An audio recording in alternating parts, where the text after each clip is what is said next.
Assalamualaikum warahmatullahi wabarakatuh. Salam dan bahagia. Selamat siang Ibu dan teman-teman semua.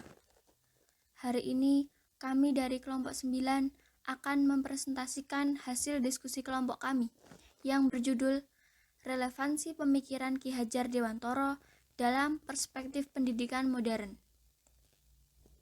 Kelompok 9 ini beranggotakan 1.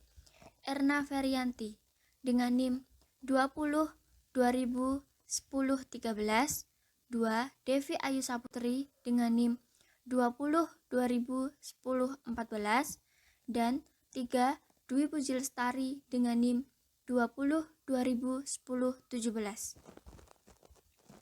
Materi pertama akan dibacakan oleh Dwi Puji Lestari. Konsep pendidikan Ki Hajar Dewantoro. 1. Sistem pendidikan yang dipakai adalah sistem Among.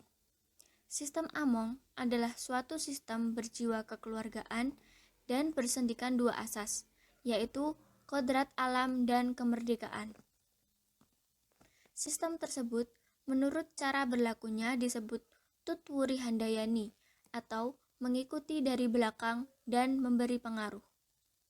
Memberi kebebasan kepada anak didik untuk tumbuh menurut kodratnya.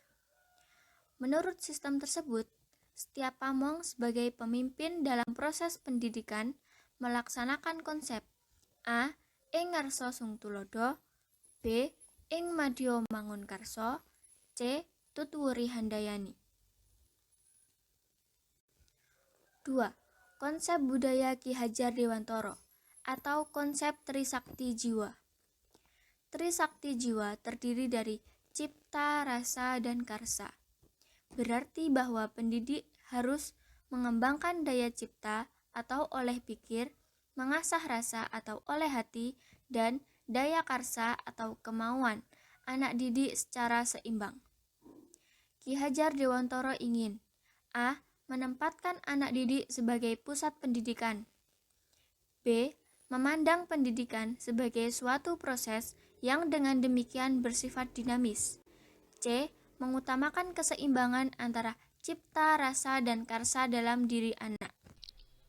Konsep pendidikan nasional. 1. Tujuan sistem pendidikan nasional. Pendidikan nasional bertujuan untuk mengembangkan kemampuan dan membentuk watak serta peradaban bangsa yang bermartabat dalam rangka mencerdaskan kehidupan bangsa, agar peserta didik menjadi manusia yang beriman dan bertakwa kepada Tuhan Yang Maha Esa, berakhlak mulia, sehat, berilmu, cakap, kreatif, mandiri, dan bertanggung jawab. Tujuan sistem pendidikan nasional adalah memberikan arah pada semua kegiatan pendidikan dalam satuan-satuan pendidikan yang ada. 2. Aspek mengenai penguasaan materi. A. Aspek pengetahuan atau knowledge, yaitu kemampuan yang berkaitan dalam bidang kognitif. B.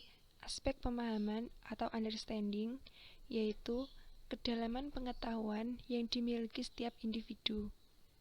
C.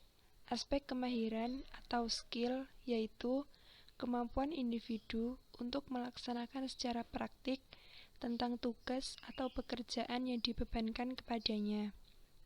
D. Aspek nilai atau value, yaitu norma-norma yang dianggap baik oleh individu. E. Aspek sikap atau attitude, yaitu pandangan individu terhadap sesuatu.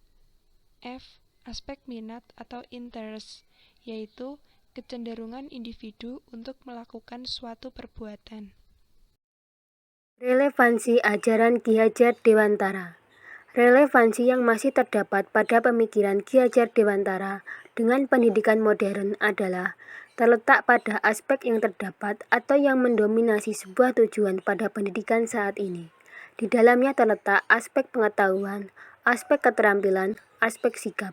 Jika dikaitkan pada pendidikan yang sesuai dengan pemikiran Ki Hajar Dewantara, yaitu terletak pada konsep budaya atau konsep Trisakti Jiwa, yang terdiri dari cipta, rasa, dan karsa. Jika dalam melaksanakan sesuatu itu hanyalah mengandalkan salah satu di antaranya, maka kemungkinan besar jauh dari suatu keberhasilan. Peran pendidik menurut Ki Hajar Dewantara sebagai fasilitator atau motivator. Begitu pula, menurut kurikulum 2013, peran pendidik juga sebagai fasilitator dalam pembelajaran dan sebagai mitra belajar bagi peserta didik. Daftar pustaka dari https://www.script.com/dokumen/39336917-relevansi pemikiran Ki Hajar Dewantara dan buku ketaman siswaan.